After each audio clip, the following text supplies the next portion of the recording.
Today we'll start refraction through triangular prism.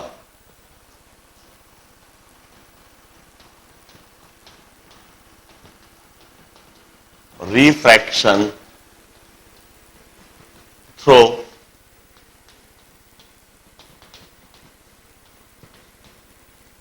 triangular prism.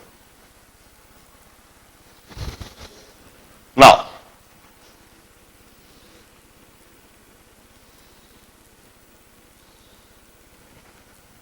this is an elevation of triangular prism. While drawing, we always draw this elevation, this triangular face और इसके ठीक पीछे एक और triangular face, और इन दोनों triangular face को मिलाते हुए ज्वाइन करते हुए we have got three rectangular face. One rectangular face like this, another rectangular face like this, and the third rectangular face like this. This three rectangular faces are termed as refracting faces. इन तीनों rectangular faces को हम refracting faces कहते हैं, और तीनों rectangular join करते हुए यह दोनों ट्रायंगुलर फेसेस हैं. That's why this solid body is termed as a triangular prism. इस ट्रायंगुलर प्रिज्म में इस एंगल को this is termed as apex angle. We generally denoted by A. It's termed as apex angle of the prism. Now, this prism is kept in a surrounding of refractive index mu1, and prism material have got a refractive index of mu2. This prism is kept in a surrounding having refractive index mu1. इस prism के चारों तरफ जो medium है वह mu1 refractive index का है, while mu2 is the refractive index of prism material. Mu is relative refractive index of prism. Mu is relative refractive index of prism means mu is mu2 upon mu1. This is relative refractive index. Mu2 upon mu1, refractive index of prism material upon the refractive index of surrounding, and let us say it's greater than 1. हम ऐसा assume कर लेते हैं कि यह prism किसी denser material का बना हुआ है और किसी रेयरर मीडियम में रखा हुआ है. It's kept in a surrounding having less refractive index. For example, कांच का बना हुआ प्रिज्म, सॉलिड ग्लास का बना हुआ प्रिज्म एयर में रख दिया जाए या वाटर में रख दिया जाए. In that case we will say that glass is having high refractive index and it's kept in the surrounding having refractive index 1 or 4/3, that is air or water. It's kept in rarer medium. और मैं imagine एक water का बना हुआ prism हम imagine कर सकते हैं, और वाटर का बना हुआ प्रिज्म एयर में रखा हुआ है. Once again, water denser medium है, एयर रेयरर मीडियम है. वाटर का बना हुआ प्रिज्म यदि एयर में रखा जाएगा तो सेम सिचुएशन बनेगी. A prism having denser medium, a prism of denser medium is kept in rarer medium. Now, we need to analyze refraction through this prism. इस प्रिज्म पर जब कोई लाइट रे इंसिडेंट होती है तो वह किस तरह से रिफ्रैक्ट होती है, किस तरह से फिनोमेना होता है, यह बात हमें आज के लेक्चर में सबसे पहले डिटेल में समझनी है. इमेजिन अ लाइट रे incidented on this face at some angle of incidence I. This is a light ray and this is a point of incidence. यह लाइट रे है और यह पॉइंट ऑफ इंसिडेंस है. इस पॉइंट ऑफ इंसिडेंस पर हमने एक नॉर्मल ड्रॉ कर दिया. इस पॉइंट ऑफ इंसिडेंस पर प्रिज्म फेस के परपेंडिकुलर एक लाइट रे एक लाइन ड्रॉ कर दी, dotted line. This is normal. और नॉर्मल का इंसिडेंस रे के साथ में यह जो एंगल हुआ, this angle of incidence. Now यदि प्रिज्म नहीं होता तो यह लाइट रे सीधी इस डायरेक्शन में निकल जाती। यदि प्रिज्म नहीं होता तो यह लाइट रे सीधी इस डायरेक्शन में निकल जाती, जिस डायरेक्शन में ट्रेवल कर रही थी। मगर प्रिज्म के होने से यह लाइट रे रिफ्रैक्ट होगी, इस लाइट रे का बेंडिंग फिनोमेना होगा। This light ray would bend toward the normal because the light ray is penetrating from rarer medium to denser medium. Surrounding rarer medium का है, प्रिज्म मटेरियल डेंसर मीडियम का है। Light ray is penetrating from rarer to denser, hence the light ray would bend toward the normal. This is the original direction of light ray. This is the normal. यह light ray toward the normal bend होगी, कुछ इस तरह से यह light ray bend हो जाएगी। हम कहते हैं light ray bend हो गई है। bend होते हुए देखिए, toward the normal उसको bend होते हुए देखिए।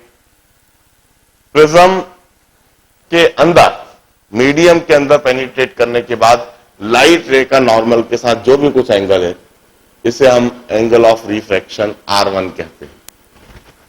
This is R1।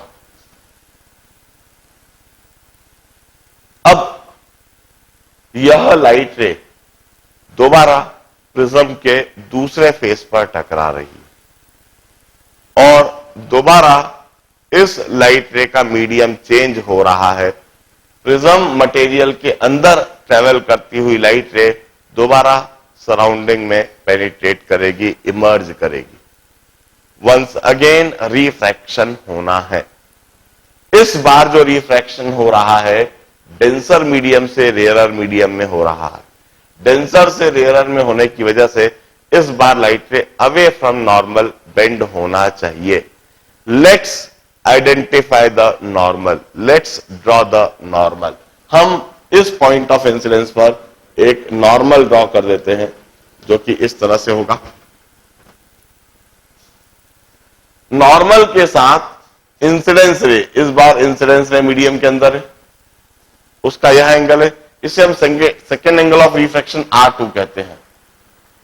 प्रिज्म के अंदर जो लाइट रे है, प्रिज्म के अंदर जो रिफ्रैक्टेड रे है,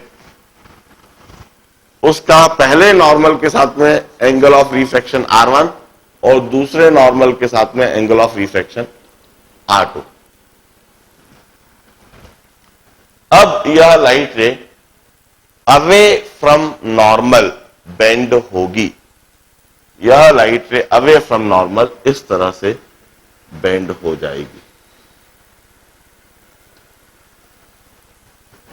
This would be called emergent ray. The light ray emerging out of the prism, this would be termed as emergent ray.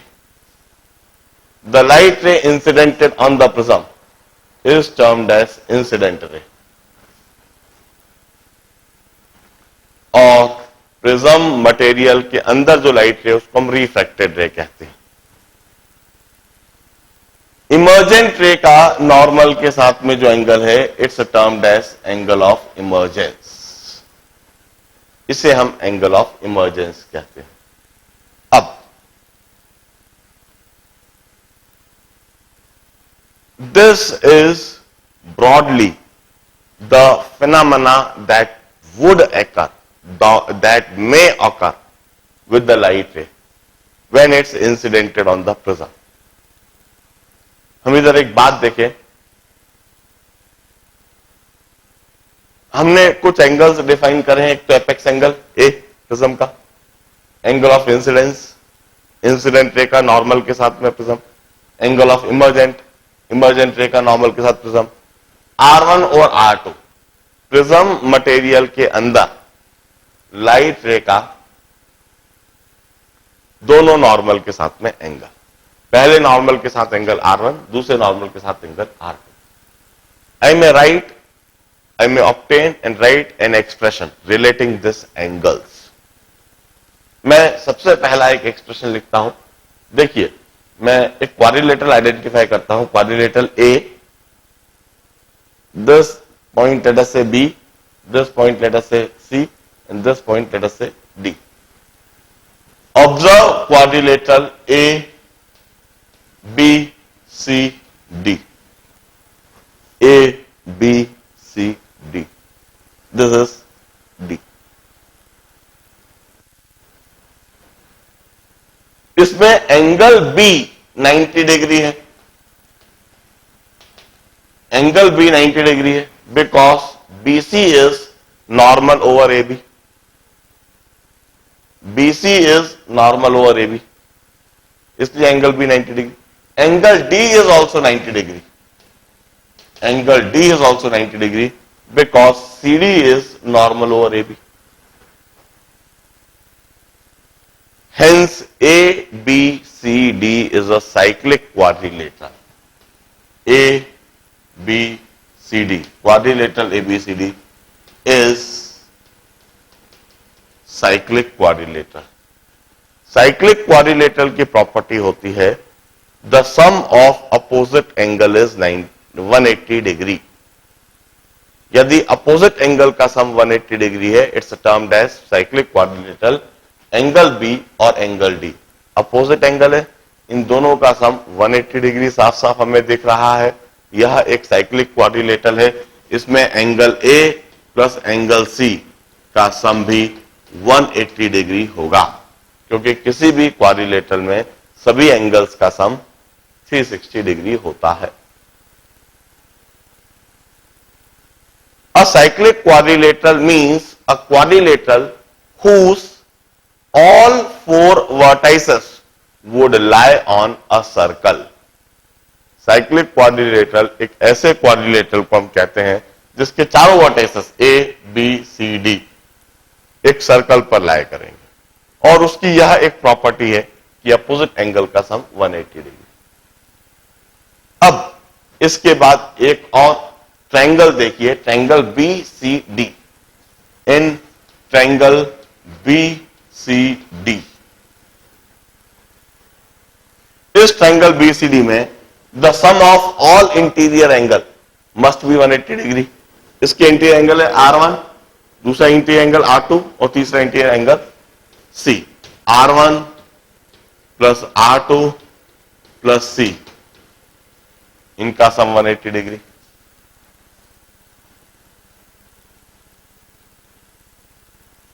R1 plus R2 plus C, इनका sum 180 degree. From this two equation, I can write R1 plus R2 plus C is equal to A plus C. C cancelled. One can always conclude that R1 plus R2 is always equal to apex angle. R1 plus R2 is equal to apex angle. I had obtained it by the concept of geometry. यह equations, यह बातें लिखते समय optics से कोई लेना देना नहीं रहा है. हमने पूरी तरह से यह बातें ज्योमेट्रिकली लिखी हैं, और ज्योमेट्रिकली यदि कोई एक्सप्रेशन ऑब्टेन हुआ है, इट ऑलवेज होल्ड. यह एक्सप्रेशन हमेशा होल्ड करेगा. प्रिज्म के अंदर जो लाइट रे है, उस लाइट रे का दोनों नॉर्मल के साथ में जो एंगल है, पहले नॉर्मल के साथ एंगल R1, दूसरे नॉर्मल के साथ एंगल R2, इन दोनों को यदि ऐड करा जाए, then that would be equal to the apex angle. This equation will always apply while solving any numerical problem, any problem over prism. इसके लिए कोई एक्सेप्शन नहीं है, यह इक्वेशन कभी फेल नहीं होगी, हमेशा होल्ड करेगी. अब हम एक इक्वेशन और बनाएंगे. यह जो इमर्जेंट रे है और यह जो इंसिडेंस रे, this is the original direction of incidence रे. हम कहते हैं कि यदि प्रिज्म नहीं होता तो लाइट रे इस डायरेक्शन में ट्रेवल करती चली जाती, मगर प्रिज्म के होने से फाइनली लाइट रे का यह डायरेक्शन हो गया, इमर्जेंट रे इस डायरेक्शन में इमर्ज होने लगी. इस इमर्जेंट रे को मैं पीछे की तरफ खींचता हूं,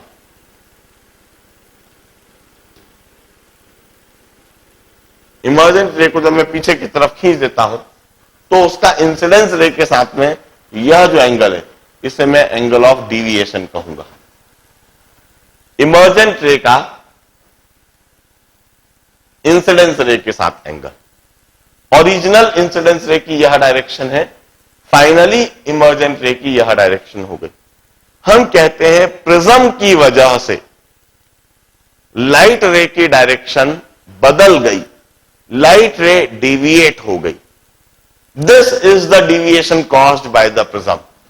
दिस इंसिडेंस रे एंड दिस इमर्जेंट रे, इनके बीच में इतना angle, this is the deviation caused by the prism.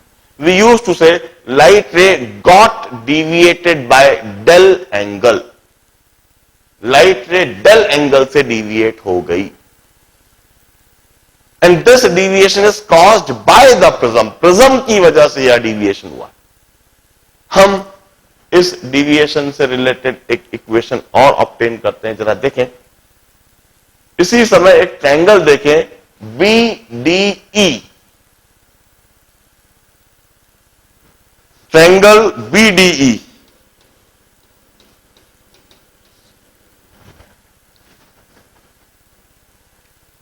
Point B यह वाला, पॉइंट डी यह वाला, और ई पॉइंट जहां पर इंसिडेंस रे और इमर्जेंट रे मिली है।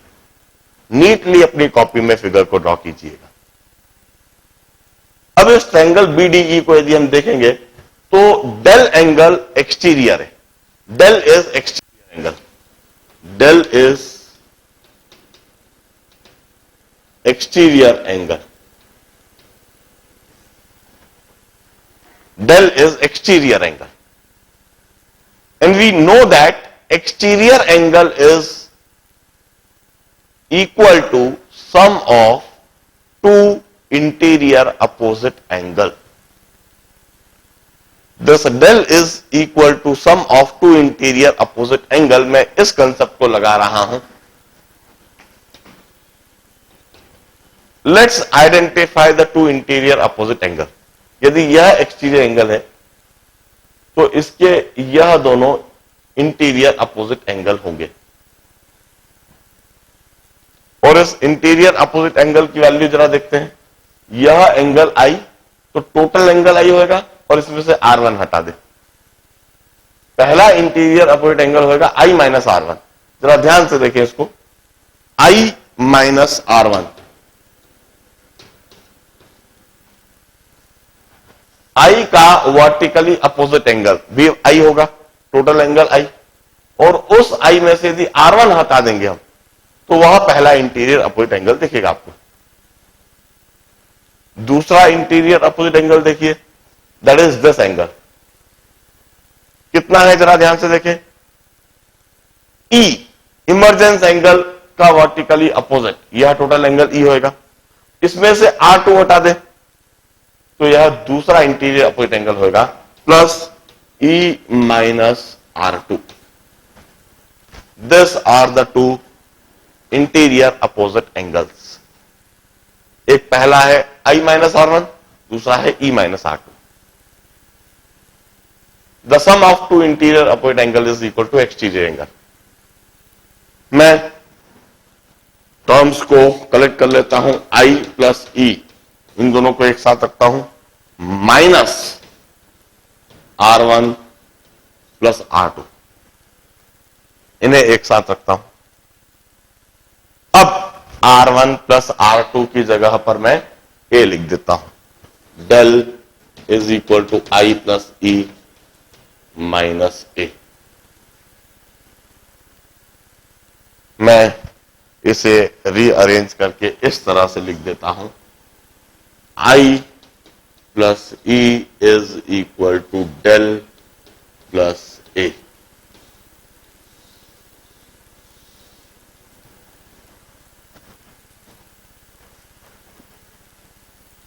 Another equation that would always hold for a prism।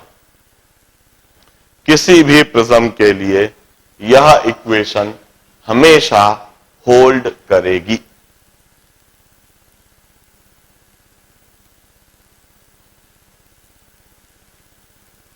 Once again, the equation is obtained by the concept of geometry.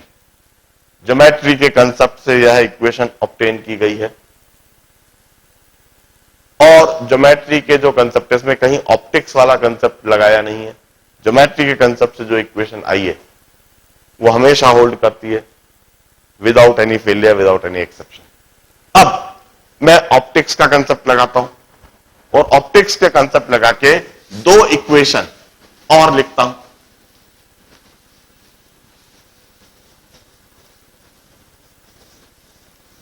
हम कहेंगे लाइट रे का 2 बार रिफ्रैक्शन हो रहा है, इसलिए 2 बार स्नेल्स लॉ लगेगा। एक बार लाइट रे इस फेस पर सराउंडिंग से प्रिज्म में पेनिट्रेट कर रही है, इधर स्नेल्स लॉ लगाएंगे। स्नेल्स लॉ लगाने का क्या तरीका है? Sine of angle in medium 1 upon sine of angle in medium 2 is equal to refractive index of medium 2 upon refractive index of medium 1। तो मैं मीडियम 1 सराउंडिंग को कहता हूं sine of angle in surrounding upon sine of angle in prism material. Sine of angle in surrounding upon sine of angle in prism material is equal to refractive index of prism material upon refractive index of surrounding, and this is equal to mu.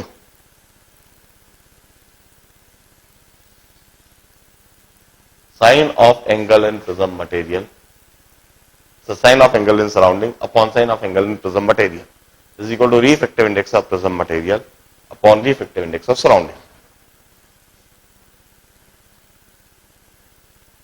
इसी तरह से Snell's law में इधर लगा रहा हूं, इधर भी रिफ्रैक्शन हो रहा है। इमर्जेंस के दौरान लाइट रे प्रिज्म मीडियम में ट्रेवल कर रही थी और वह इमर्ज कर रही है। मैं दोबारा इधर भी स्नेल्स लॉ लगाता हूं।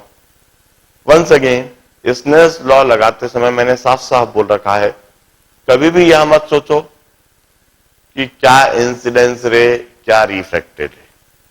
कभी भी यह मत सोचो कि रेयरर मीडियम या डेंसर मीडियम। कभी भी यह मत सोचो टुवर्ड द नॉर्मल और away from normal. Snell's law लगाते समय तो साधारण सा concept, sine of angle in medium 1 upon sine of angle in medium 2 is equal to refractive index of medium 2 upon refractive index of medium 1।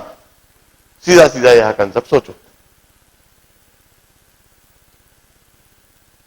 वही मैं इधर भी लगा रहा हूं, sine of angle in surrounding that is sine e upon sine of angle in prism material that is sine R2 is equal to refractive index of prism material that is μ2 upon refractive index of surrounding that is μ1। मैं इस तरह से Snell's law दोबारा लगा रहा हूं, sine E by sine R2 is equal to μ2 by μ1 is equal to μ.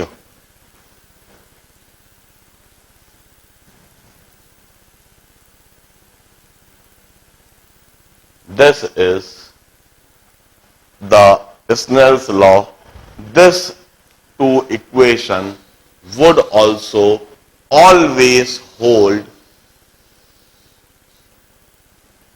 during refraction through prism. Prism से जब हमने रिफ्रैक्शन कराया तो यह इक्वेशन भी हमेशा होल्ड करेगी। इस तरह से यह 4 इक्वेशन हम हमेशा अप्लाई करेंगे। अब हम कहते हैं इन 4 इक्वेशन के द्वारा प्रिज्म के लिए सारे एंगल सॉल्व करे जा सकते हैं। कोई एक एंगल दिया हुआ हो तो सारे एंगल सॉल्व हो जाएंगे किसी भी प्रिज्म के लिए। If A and mu are given, किसी भी प्रिज्म मटेरियल के लिए आपको एंगल ऑफ प्रिज्म पता हो जो आप देखकर मेजर कर सकते हो। एंगल ऑफ प्रिज्म, कोई सा प्रिज्म आपको दिया गया है, तो उस प्रिज्म को पेपर पे रखो, दो फेस की लाइन खींच दो, दोनों लाइन को मिला दो और देख लो कितना एंगल। कोई से भी प्रिज्म का एंगल आसानी से यदि प्रिज्म दिया जाए तो एकदम बड़ी आसानी से मेजर करा जा सकता है। और किसी भी प्रिज्म का म्यू यदि दिया गया है, आपको पता है, तो मैं कहता हूं कोई से भी एंगल ऑफ इंसिडेंस के लिए आप सारे एंगल की वैल्यू निकाल सकते हो। मान लीजिए कोई एंगल ऑफ इंसिडेंस आपको मान लीजिए 30 डिग्री दे दिया, मान लीजिए एंगल 30 डिग्री दे दिया, तो साइन आई इधर रख दोगे, साइन 30 की वैल्यू आपको पता है, upon sine R1 is equal to mu. Mu आपको पहले ही दिया हुआ है, तो साइन 30 और म्यू दिया हुआ है, इससे R1 की वैल्यू निकल जाएगी। You had solve for R1, आपको R1 की वैल्यू मिल गई। R1 की यदि वैल्यू मिल गई तो इस इक्वेशन को अप्लाई कर दोगे, R1 plus R2 equal to A. A आपको पता ही है, ए दिया हुआ है, आपको जो प्रिज्म दिया उसके लिए ए पता होता है। R1 अभी अभी आपने निकाल लिया है, R1 की वैल्यू इधर सब्स्टिट्यूट करी, ए की वैल्यू इधर सब्स्टिट्यूट करी, आपको R2 की वैल्यू सॉल्व होकर मिल जाएगी।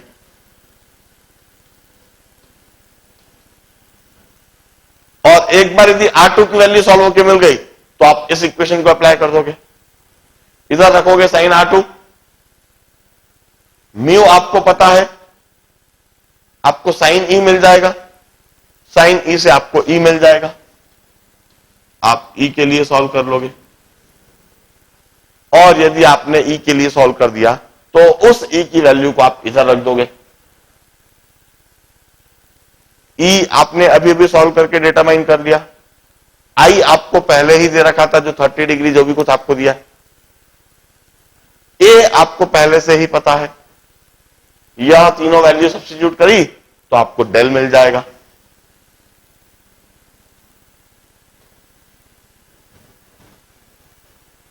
इस तरह से आप अलग अलग एंगल ऑफ इंसिडेंस के लिए, एक बार एंगल ऑफ इंसिडेंस रखे 10 degree, 20 degree, 30 degree, 40 degree, 50 degree, 60 degree, 70 degree, अलग अलग एंगल ऑफ इंसिडेंस के लिए R1, R2, E और डेल डिविएशन निकालते जाएंगे।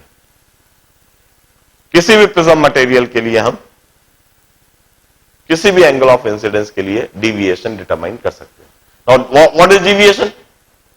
प्रिज्म के द्वारा लाइट रे कितना डिफ्लेक्ट हुई है, कितना डिविएट हुई है, कोई सा भी प्रिज्म डिविएट कर रहा है। Now if we plot for angle of incidence versus deviation और deviation versus angle of incidence. हाँ सर, जो इमर्जेंट रे का जो नॉर्मल है हाँ और आपकी इंसिडेंट रे जो हमें एक्सटेंड की है, वो दोनों पैरेलल हो सकती है? इमर्जेंट रे का जो नॉर्मल है और जो इंसिडेंस रे, नहीं, ऐसा कोई नियम मैंने कहीं नहीं बताया। तो फिर भी मे भी हो सकता है क्या? आप उस तरीके से इंसिडेंट कर दो, एक particular special angle of incidence के लिए यदि आप ऐसा सेट करो तो हो सकता है, क्योंकि इंसिडेंट के तो आप डाल रहे हो ना, आपकी मर्जी है, कैसे भी डालो, तो आप डाल सकते हो ऐसा कि इस नॉर्मल को इंसिडेंस रे को आपने पहले डाल दिया, तो सब तो एंगल ऑफ डेविएशन और एंगल ऑफ इमर्जेंस तो फिर इक्वल हो जाएगा। एंगल ऑफ डिविएशन और एंगल ऑफ इमर्जेंस इक्वल होने का सवाल, पैरेलल हो गई तो यदि वो दोनों पैरेलल हो गए, नहीं, इमर्जेंट तो म्यू के हिसाब से होगा ना, इमर्जेंट किसी भी एंगल से हो सकता है, इमर्जेंट तो किसी भी एंगल से हो सकता है, वो तो प्रिज्म के म्यू पर डिपेंड करेगा। तो once again all this need to solve the equation. जब तक आप इक्वेशंस को सॉल्व नहीं करोगे तब तक आप इस बारे में कुछ नहीं कह सकते, क्योंकि ये तो पूरी तरह से म्यू और ए पर डिपेंड कर जाएगा। यह इक्वेशंस होल्ड करेंगे, हम सिर्फ इतनी बात कह सकते हैं। अब खास बात, if we plot for deviation versus angle of incidence in this situation, हम अलग अलग एंगल ऑफ इंसिडेंस के लिए डेविएशन की वैल्यू डिटरमाइन करते हैं और हम एक ग्राफ प्लॉट करते हैं. A very interesting graph is obtained. It's something like this.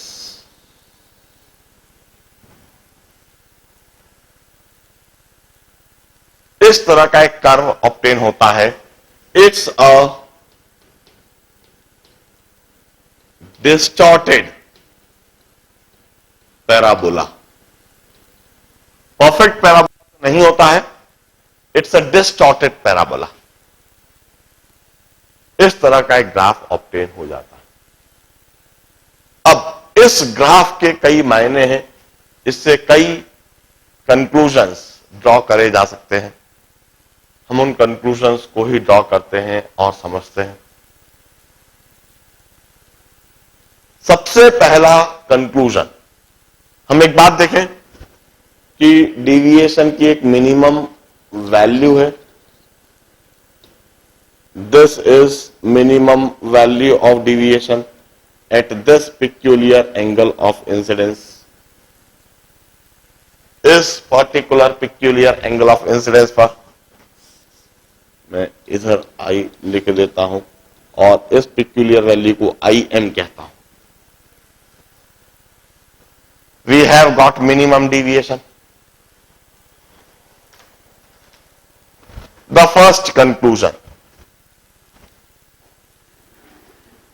Any light ray incidented on the prism is certainly deviated. पहला conclusion. यदि प्रिज्म मटेरियल पर, प्रिज्म पर कोई लाइट रे इंसिडेंट हो जाए, इट्स सर्टनली डिविएटेड. उसका डिविएशन तो निश्चित है, अनिवार्य है. आई मीन टू से, ऐसा कभी नहीं हो सकता कि प्रिज्म पर कोई लाइट रे इंसिडेंट हो जाए और वह अनडिविएटेड इमर्ज हो जाए.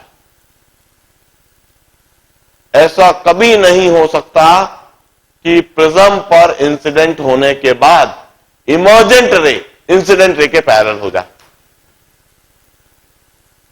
हमने emergent ray parallel to incident race के पहले कई केसेस में देखा हुआ है. प्लेन स्लैब के द्वारा, प्लेन ट्रांसपेरेंट स्लैब में हमेशा ऐसे ही केस होता है कि इमर्जेंट रे हमेशा इंसिडेंट रे के पैरेलल होती.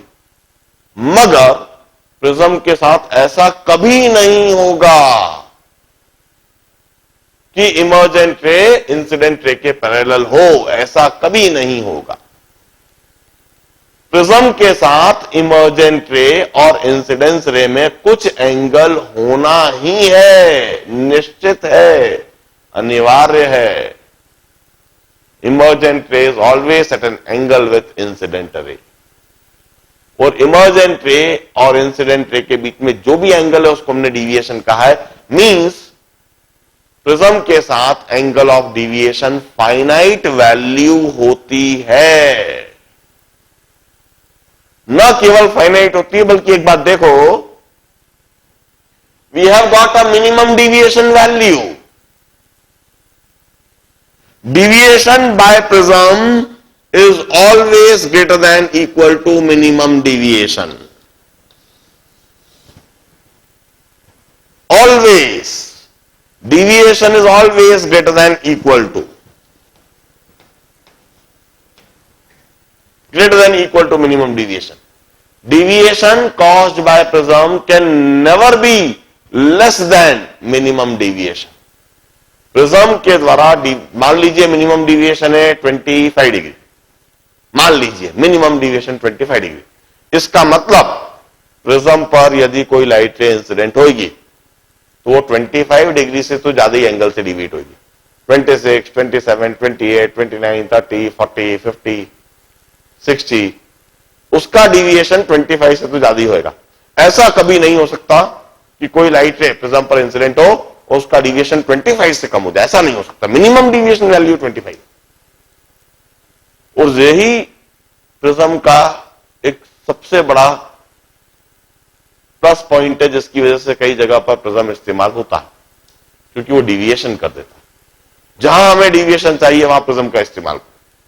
आगे हम ढेर सारे ऐसे एप्लीकेशन सीखेंगे जहां पर हमें डिविएशन चाहिए होगा और डिविएशन लाइट रे का डिविएशन करने के लिए हम प्रिज्म का इस्तेमाल करेंगे, और जितना डिविएशन चाहिए होगा उसी हिसाब से हम प्रिज्म लेंगे, उसी हिसाब से सेटिंग करेंगे, उसी हिसाब से एंगल ऑफ इंसिडेंस सेट करेंगे और हम डिजायर्ड डेविएशन को ऑब्टेन करेंगे। प्रिज्म का यही एक सबसे इंटरेस्टिंग फीचर उसको उपयोगी बना देता है, दैट इट कॉस डेविएशन। अब मतलब एक कैंडल को मैंने यदि इधर जला दिया तो मैं इधर से देखूंगा और कैंडल मुझको इधर जलती हुई दिखेगी।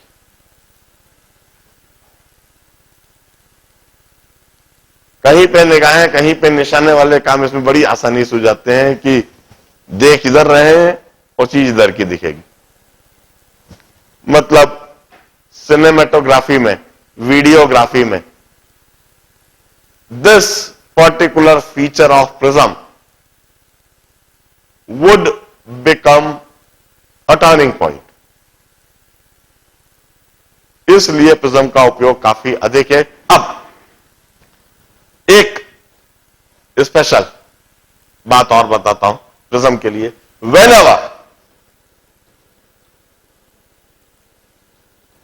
whenever this deviation is minimum deviation, जब भी प्रिज्म का डिविएशन मिनिमम डिविएशन है तो एक स्पेशल बात और होती है, एंगल ऑफ इंसिडेंस और एंगल ऑफ इमर्जेंस बराबर हो जाता है, it becomes equal to IM।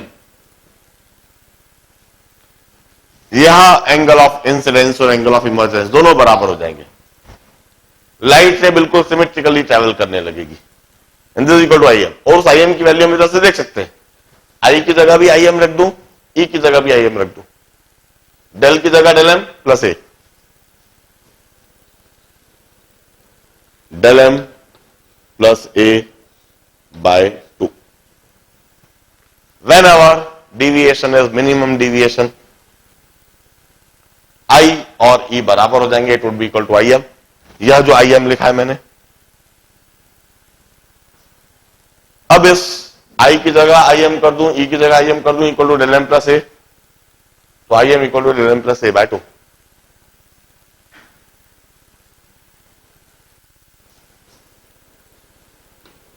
R1 becomes equal to R2 is equal to R। R1 और R2 बराबर हो जाएंगे, प्रिज्म के अंदर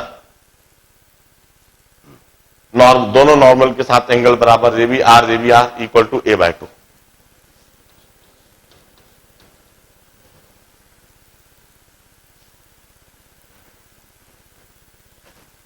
In short, light ray travels symmetrically.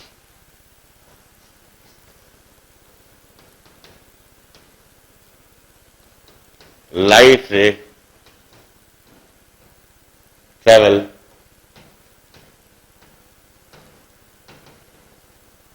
symmetrically.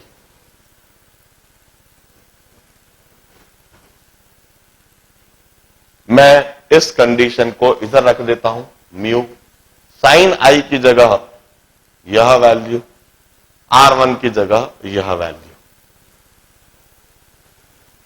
And I rewrite this expression, mu is equal to sin A plus del M by 2 upon sin A by 2. And this expression is termed as prism formula.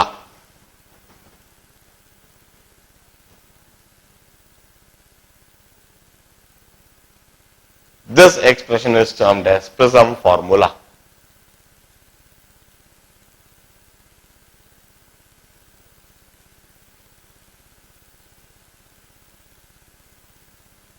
ये जो special condition है इसको मैंने Snell's law में apply कर दिया। यह Snell's law है, I की जगह यह I की वैल्यू लिख दी, आर की जगह, R1 की जगह यह आर की वैल्यू होती है। This is prism formula. इस प्रिज्म फॉर्मूले से हम refractive index of prism material determine कर सकते हैं। नाउ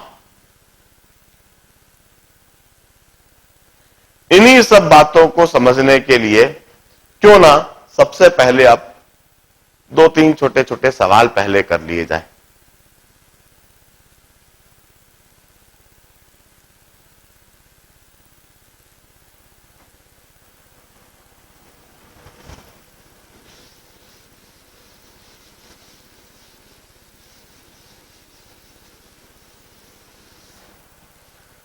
मेरा सबसे पहला छोटा सा सवाल है, if angle of prism is 60 degree, minimum deviation is 30 degree for this prism, can you tell me what must be the value of refractive index?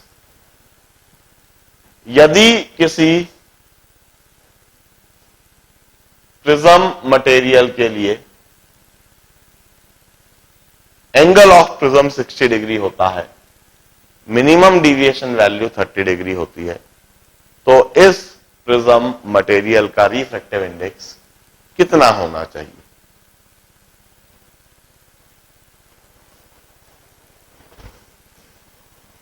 हाँ, 1.44414। दैट्स परफेक्ट आंसर, बिल्कुल सही आंसर दे रहे हो। It's equal to √2। It's a direct application of this formula. हमें यह formula दिमाग में रटा हुआ होना चाहिए। इधर जब एंगल दिया हुआ है, मिनिमम डिविएशन दिया हुआ है, तो सीधा सीधा इस फॉर्मूले को अप्लाई कर देना है, लिख देना है साइन ऑफ ए की जगह 60, मिनिमम डिविएशन की जगह 30 अपॉन 2 अपॉन साइन ऑफ ए की जगह 60/2। ऊपर हमें देखने लगा साइन 45, नीचे देखने लगा sign 30।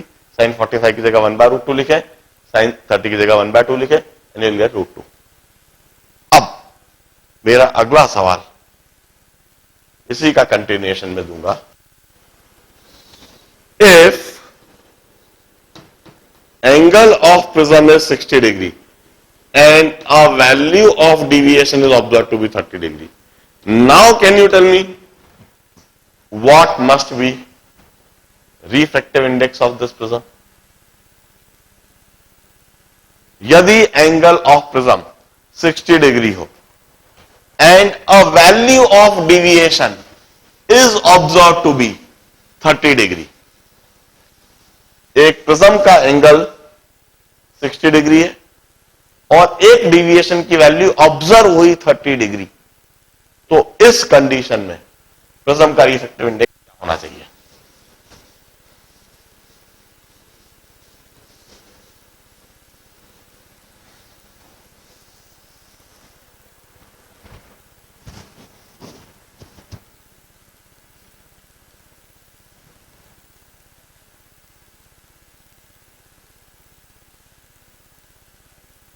Now, in this situation, answer can never be equality. Answer अब कभी भी इक्वालिटी नहीं हो सकता। It should be an inequality. हम क्या कंसेप्ट लगाएंगे, बड़े ध्यान से देखना। हम कहेंगे जो भी कुछ डिविएशन की वैल्यू है जो आप ऑब्जर्व कर रहे हो, that deviation should always be greater than equal to minimum deviation. ध्यान से, हाँ बोलो। नहीं, गलत बोल रहे, इसीलिए मैं समझा रहा हूं, ध्यान से सुनो। उस इनइक्वालिटी को कैसे ऑब्टेन करेंगे, इस बात को समझने की कोशिश करना। हम कहेंगे जो भी कुछ डिविएशन हम ऑब्जर्व कर रहे हैं 30 डिग्री, किसी भी प्रिज्म के साथ यह कंसेप्ट हमेशा होल्ड करेगा। Whatever deviation value you are observing, it should be greater equal to minimum deviation. मैं कहूंगा deviation must be greater than equal to minimum deviation. This is a generalized expression, it would always hold for any prism. किसी भी prism के लिए यह expression हमेशा hold करेगा। अब डिविएशन की जगह जो वैल्यू मुझे दे रखी है वह रख देता हूं, greater than equal to minimum deviation. अब दोनों जगह पर दोनों साइड में यदि मैं ए ऐड कर दूं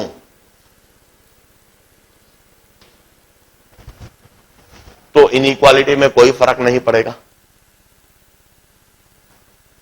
डिविएशन की जगह 30 लिखा, मिनिमम डिविएशन की जगह मिनिमम डिविएशन। इधर भी मैंने प्लस ए करा, इधर भी प्लस ए करा, इधर प्लस ए लिखा रहने दिया, इधर ए की वैल्यू सब्स्टिट्यूट कर दी। दोनों तरफ यदि मैं प्लस ए ऐड करता हूं तो इनइक्वालिटी में कोई फर्क नहीं पड़ता। इस तरह से अब मुझे दिखने लगा 90 must be greater than equal to minimum deviation plus A. यदि मैं दोनों तरफ 2 से डिवाइड कर दूं तो इनइक्वालिटी में अभी भी कोई फर्क नहीं पड़ेगा। मैं क्या कर रहा हूं आपको बता देता हूं, ये काम क्या कर रहा हूं। मुझे म्यू के लिए प्रिज्म फॉर्मूला दिख रहा है, इसमें जिस तरह का एक्सप्रेशन बना हुआ दिख रहा है, मैं धीरे धीरे करके वह एक्सप्रेशन बनाने की कोशिश कर रहा हूं। मिनिमम डिविएशन में मैंने पहले ए जोड़ दिया, फिर अपॉन 2 कर दिया। इनइक्वालिटी में अभी भी कोई फर्क नहीं आया। इस तरह से मुझे दिखने लगा del M plus A by 2 must be less than equal to 45 degree. अब मैं दोनों तरफ यदि साइन रेशियो ले लूं, साइन ऑफ दिस और इधर भी साइन ऑफ 45, तो जो भी कुछ एंगल की इनइक्वालिटी होती है वही उसके साइन रेशियो की इनइक्वालिटी है। इनइक्वालिटी पर अभी भी कोई फर्क नहीं पड़ेगा। दोनों तरफ साइन ले लिया, यह साइन। अब यदि मैं दोनों तरफ साइन ए बाय 2 से डिवाइड कर दूं, sine A plus del m by 2 upon sine A by 2, इधर भी sine 45 upon sine A by 2 means sine 60 by 2 से दोनों तरफ डिवाइड कर दो तो अभी भी इनइक्वालिटी पर कोई फर्क नहीं। यह एक्सप्रेशन पूरा जो बन चुका है वह प्रिज्म फॉर्मूले से म्यू के लिए एक्सप्रेशन बन चुका है।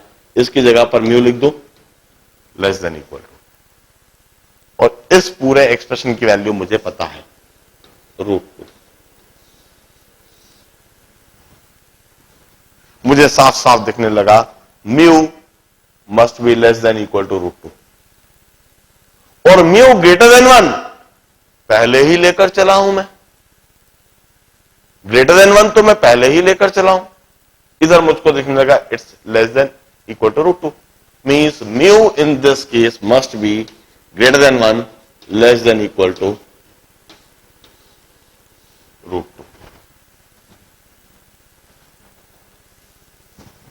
This must be value of mu. हम एग्जैक्टली एक्यूरेटली म्यू की कुछ वैल्यू नहीं बोल सकते, हम सिर्फ यह बोल सकते हैं कि म्यू की वैल्यू 1 से √2 के बीच में कहीं पर होगी।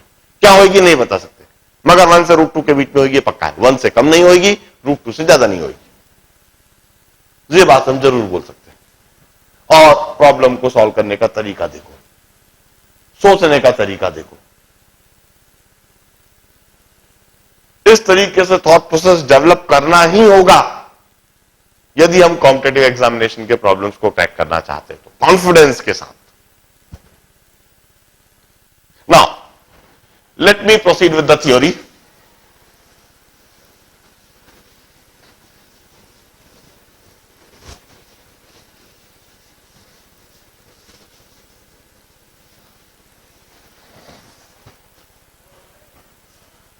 My next article is an interesting article. For a thin prism, if we have thin prism,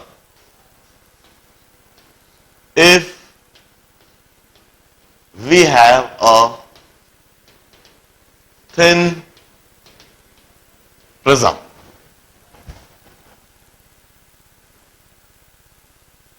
एक प्रिज्म थिन तब कहलाता है, a prism is said to be thin prism if its angle of prism, यह जो angle of prism है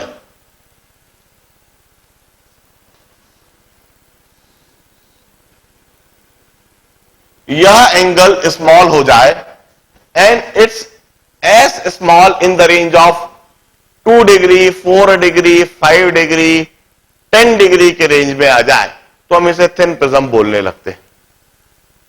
although यह concept 5 या 10 degree के लिए अप्लाई होता है, मगर प्रॉब्लम करते समय तो हम 15-20 डिग्री के लिए भी अप्लाई कर देते हैं, कोई इतना माइंड नहीं करते।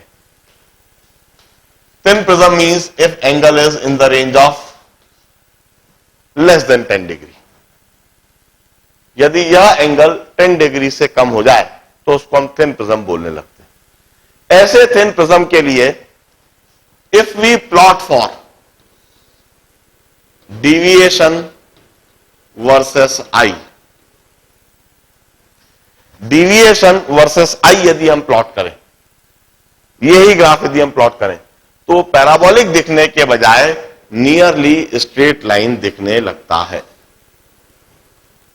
Nearly straight line.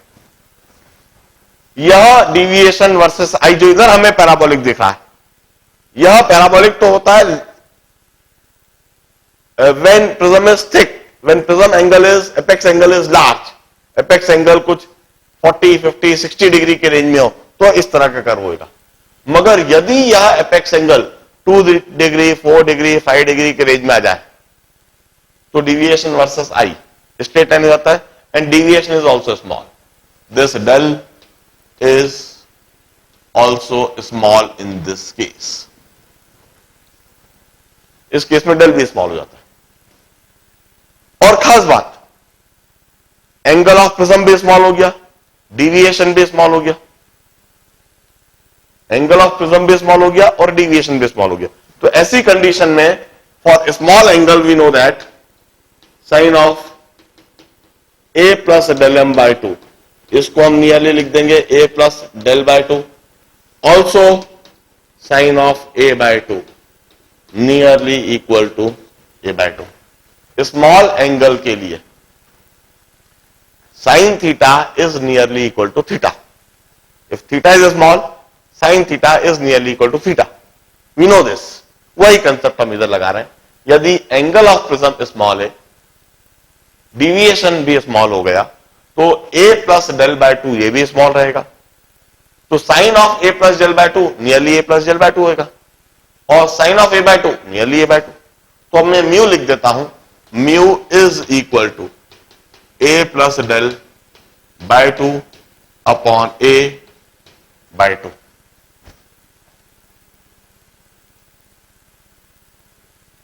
Bye 2 cancelled. Mu A is equal to A plus del और deviation is equal to A into mu minus 1। This is termed as thin prism formula. इसे हम कहते हैं thin prism formula.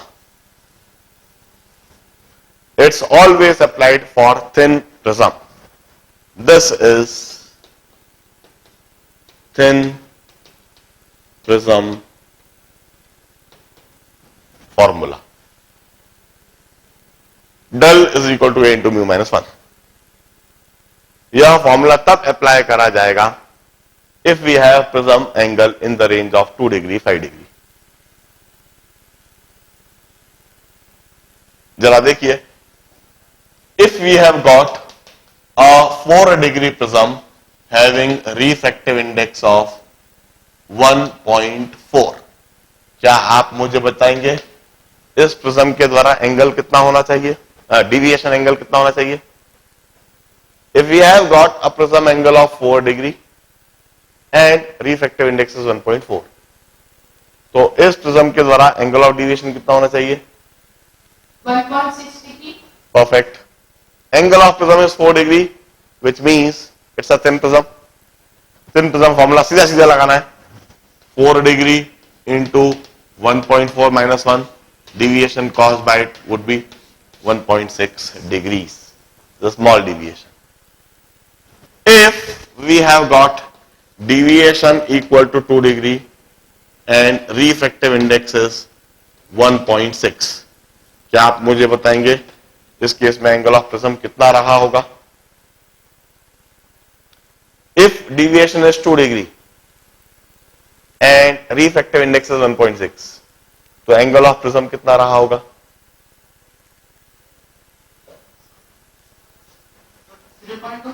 परफेक्ट, बिल्कुल सही। अब हम कहते हैं कि ये 2 डिग्री, इतना छोटा डिविएशन देखकर हम कंक्लूड कर लेते हैं कि प्रिज्म एंगल भी छोटा रहा होगा। 2 डिग्री इतना छोटा डिविएशन देखकर हम कंक्लूड कर लेते हैं प्रिज्म एंगल भी कम रहा होगा। हम thin prism formula once again फिर लगाएंगे और हम कहेंगे angle of prism is deviation upon mu minus 1, deviation is 2 degree upon mu minus 1 is 1.6 minus 1। तुमने कुछ गड़बड़ कहा। 2 upon 0.6 means 20 degree by 6, 20 by 6 means 10 by 3 degree. Angle of prism is 10 by 3 degrees or 3.33 degrees, or you can say 3 degree 20 minutes, क्योंकि एक degree में 60 minute होते हैं। This means 3 integer 1/3 degrees and 1/3 degree would be 20 minutes. If we have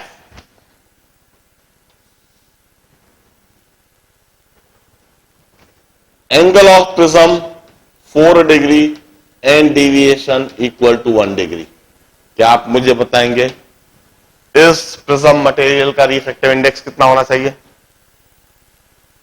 angle of prism 4 degree and deviation caused is 1 degree.